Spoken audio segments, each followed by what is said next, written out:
Good morning, students. This is our lesson number 3, geography section, water resources, and it is a second part of it. In first part, we have discussed earlier definition and important headings. Now, in second part, we are going to continue the important segment of water resources. As we have discussed that how the multi-purpose rivers project started in the form of dam in India after the independence to improve the economic development of the nation. Now at the same time, these multi river projects also you can say opposed by the local people also, and there are various reasons why these multi purpose river projects are opposed by the common people. So we are discussing this that how they have developed in India multi-river projects in the form of dams, and how the particular andolans started against or in opposition to stop the damming in the particular area. Now, opposition of multi-purpose river projects. As we know, multi-river projects launched after independence with their integrated water resources management approach were thought of as the vehicle that would lead the nation to development and progress, overcoming the handicap of its colonial past. As we know that during the colonial time, during the British rule, our economy just we were nothing. Our economy just demolished by the Britishers. We were the slaves. As we got the independence after so many struggle, then we decided, our government decided that how we can develop our economy and our infrastructure. So multi-river projects was one of them.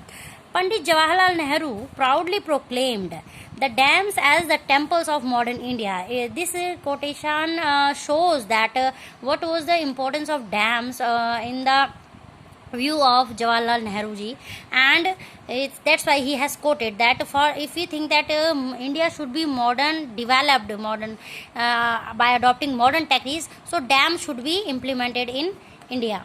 Now, the reason being that it would integrated development.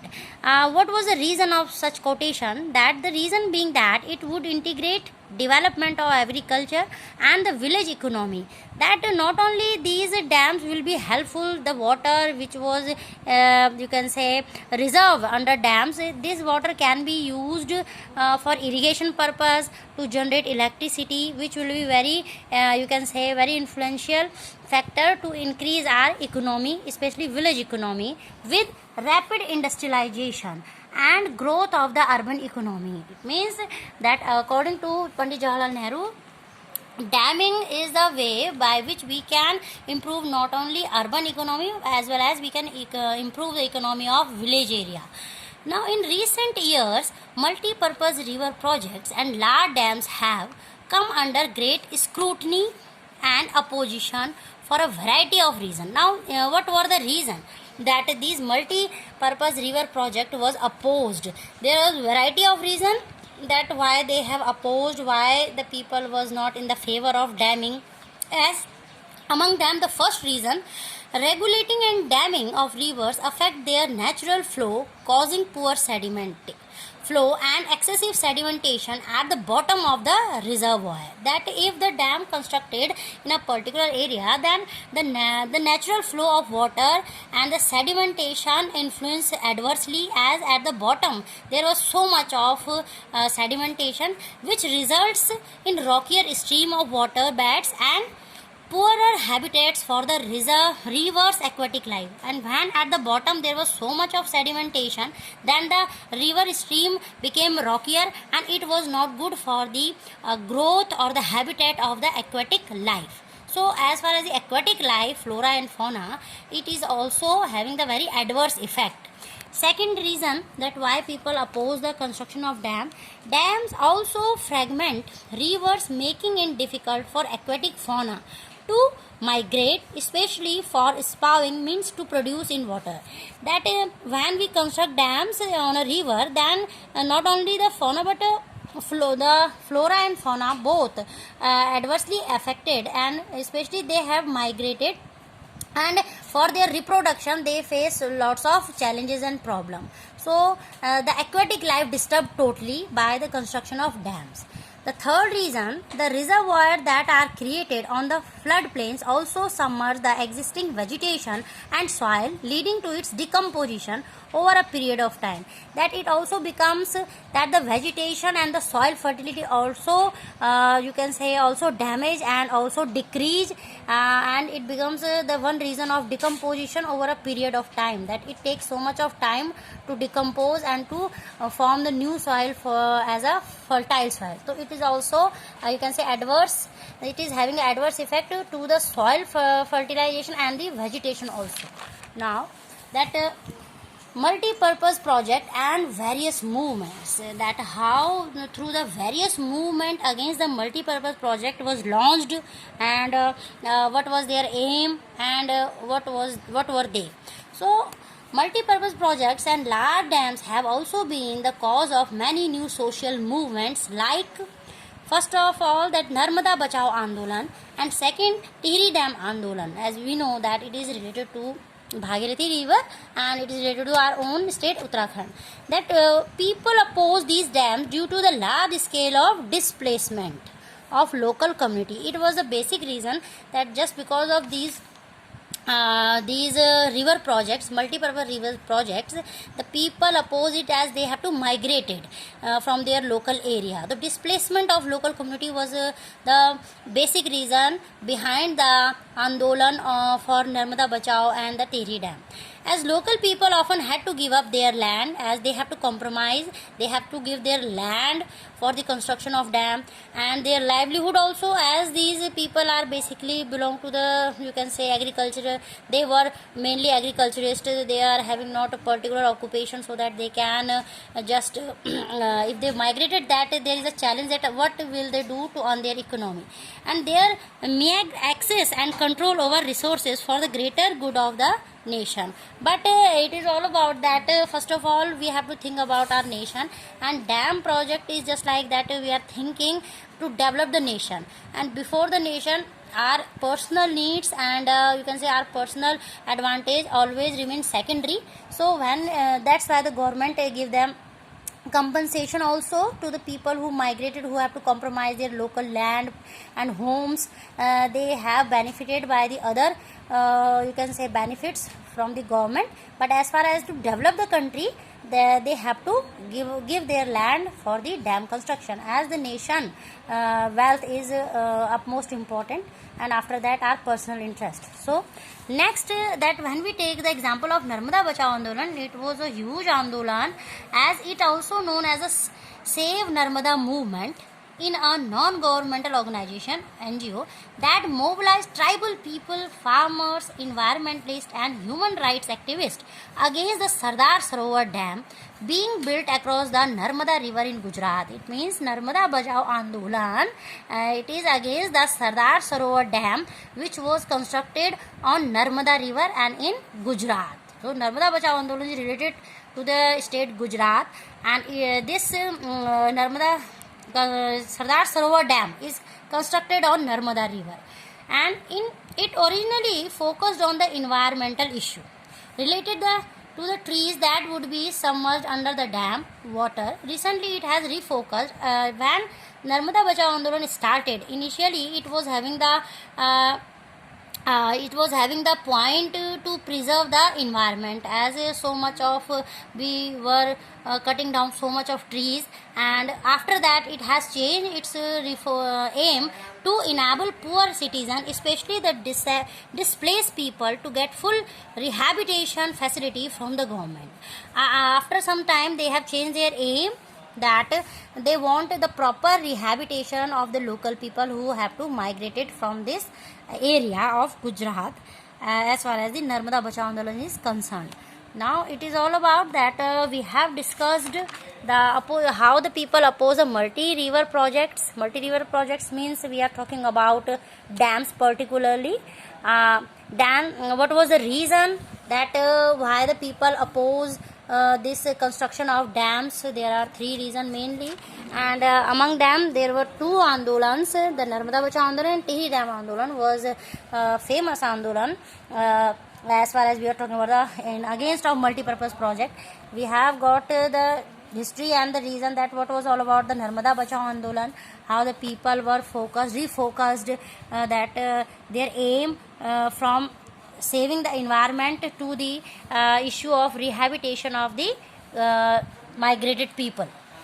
Now another important content of this chapter, rainwater harvesting, that as the topic is all about water resources. Now rainwater harvesting, many thought that given the disadvantage rising resistance against the multi-purpose projects, water harvesting system was a viable alternative both socio-economically and environmentally. That okay, we have opposed dam construction as it was not eco-friendly.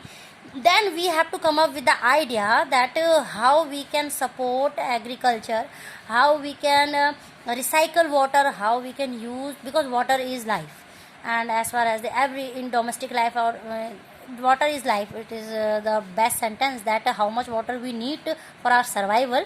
That's why that so they conclude a fact that we can come up with the idea that rainwater harvesting, where we can use the water to harvest agriculture, and by this method we can be socio-economic and we are also becoming eco-friendly.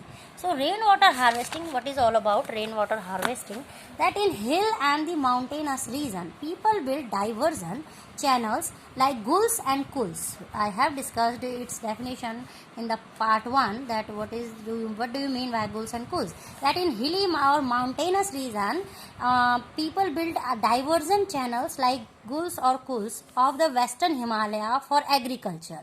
They made gulls or kulls for irrigation to the agriculture field. Now rooftop rainwater harvesting, we are talking about the rain harvesting.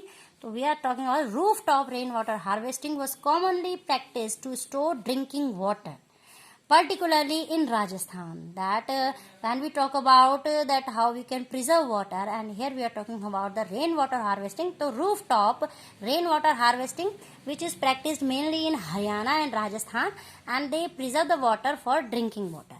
In the flood plains of Bengal, people developed inundation channels to irrigate fields. In arid and semi-arid regions like Rajasthan, agriculture fields were converted into rain-fed storage structure that allowed the water to stand and moisten the soil, like the Khadins and Jaisalmer, Khadins in Jaisalmer and Johaz in other parts of Rajasthan.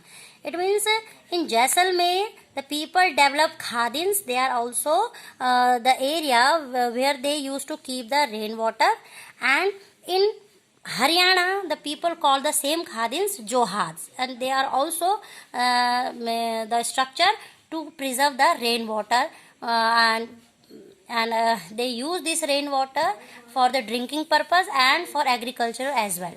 Now, in Bikaner, almost all the houses traditionally had underground water tanks or tankas. In Bikaner, we are talking about, they are having traditionally every house is having water tank or tankas for storing the drinking water.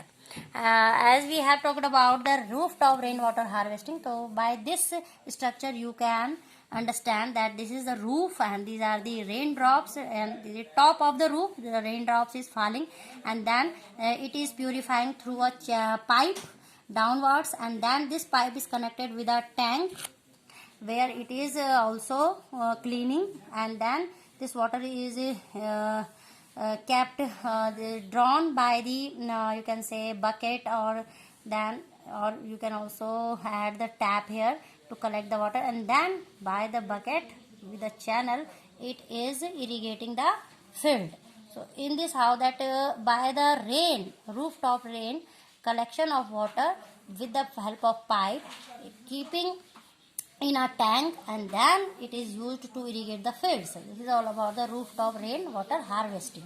Now that we are talking about the tankas, that in Rajasthan the tankas were the part of the well developed rooftop rainwater harvesting. That in Rajasthan they have prepared, and it is a traditional there that every house will be well developed rooftop rainwater harvesting system, and they also build the tankas inside the main house or courtyard. They were connected to the sloping roofs of the houses through a pipe, Rain falls on the rooftops, would travel down the pipe and was stored in these underground tankas. People uses this stored water for drinking purposes.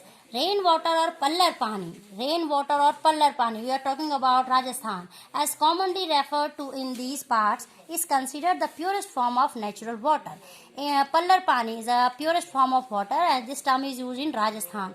Many houses constructed underground rooms. Many houses in Rajasthan, Jaisalmer, Bikaner constructed underground rooms adjoining the tanka to beat the summer heat, as it would keep the room cool. So they used that underground tankas. They prepared not only to preserve the water, but they also keep the room cool and cold. It is just like that natural, you can say natural cooler. They use the tankas which remain very cool just because of the underground water, and that's why the area, the rooms which are attached with the tankas, underground tanker, remain very cool during the summer season. Rooftop rainwater harvesting is the most common practice in Shillong and Meghalaya. So you also that not only Rajasthan but in Shillong and Meghalaya you will be having so many example of rooftop rainwater harvesting. And important, very important, Tamil Nadu is the first state in India which has made rooftop rainwater harvesting structure compulsory to all the houses across the state, and there are legal provisions to punish the defaulters. In Tamil Nadu, that it is a rule and it is a law that they have, every house have to maintain or to construct the tankas, underground tanka, and if they are not doing so, then there will be a, you can say, charge, illegal penalty for them. So in this part 2 we have discussed the remaining part of the water resources. Now in the same part, the map points also very essential to discuss with you, as and the homework will also having the map question, and I am discussing what are the map points. So first of all, the geography lesson 3, water resources and the map points. So your map points are, your map points are: locate or label the following dam on the given outline political map of India. What are your dam? Salar Dam, Bhakra Nangal Dam, Tihri Dam, Rana Pratap Sagar, Sardar Sarovar Dam, Hirakud, Nagarjuna Sagar and Tungabhadra. This is your map question. You have to do it in your homework. I will give you the same question for your home assignment also, but in video also I want to discuss that how you have to fill your map, and these points are very important for your examination. So we cannot leave a single map point from any chapter. Chapter 3 geography water resources is having map question. Now this is outline political map of India. So Salar Dam, as you can see, it is in Jammu and Kashmir. So you will locate in such a circle that first the name of state and then Salar Dam, and you also you should also know that on which river the Salar Dam is constructed. Salar Dam will be you will find in Jammu and Kashmir, and it is made on the Chenab River. So Chenab River, on Chenab River in Jammu and Kashmir you will be having Salar Dam. Second is Bhakra Nangal. So you can see Himachal Pradesh, you will be having the Bhakra Nangal project, and Bhakra Nangal Dam is constructed on Satluj River. It is on Satluj River. Third is Tihri Dam. As you can see, the Tihri Dam is in Uttarakhand, and Tihri Dam, it is built on Bhagirathi River. So you will locate Uttarakhand first, then Tihri Dam, and then on which river it is? Bhagirathi River. Fourth is Rana Pratap. You can see Rajasthan. In Rajasthan you will be having Rana Pratap Sagar Dam, and Rana Pratap Sagar Dam is built on Chambal River. That is important, that not only the name of state, but you should know that on which river which dam is constructed. So Rana Pratap Sagar Dam is constructed on Chambal River in Rajasthan. Next is your Narmada Sardar Sarovar Dam. Sardar Sarovar Dam is in Gujarat, and it is built on Narmada river. The river name is also important, Sardar Sarovar Dam in Gujarat, and it is built on Narmada river. Next is Hirakud Dam. So you can see Odisha. In Odisha you will be having the Hirakud Dam, and Hirakud Dam is built on Mahanadi river. So in such a manner, very clearly you have to fill in a bold letter and colorful pen, so that you will remember them automatically. Now next is Nagarjun Sagara. So it is important to understand that now Nagarjun Sagar Dam, it is between Andhra Pradesh and Telangana. So I have mentioned it just like that, Andhra Pradesh and Telangana.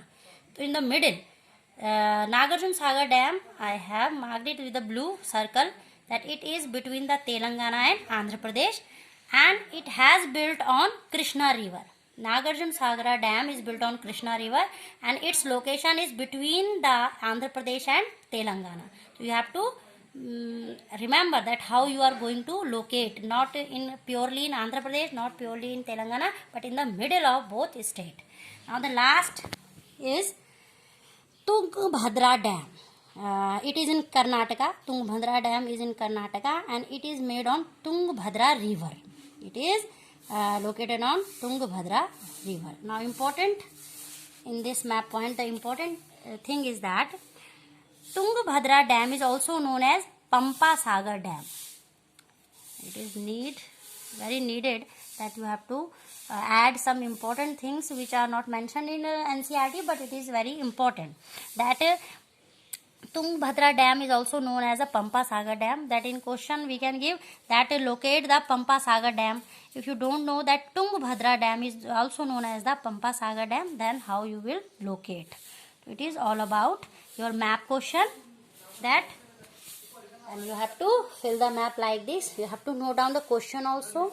Locate and label the following dam on the outline political map of India. Then the name of dams like this, and then you have to fill the map so that it can be easily you can say understand, and in a clean and very proper manner, that the state name, the river name on which the particular dam is constructed, it should be very neat and clean way, so that you can learn it very easily.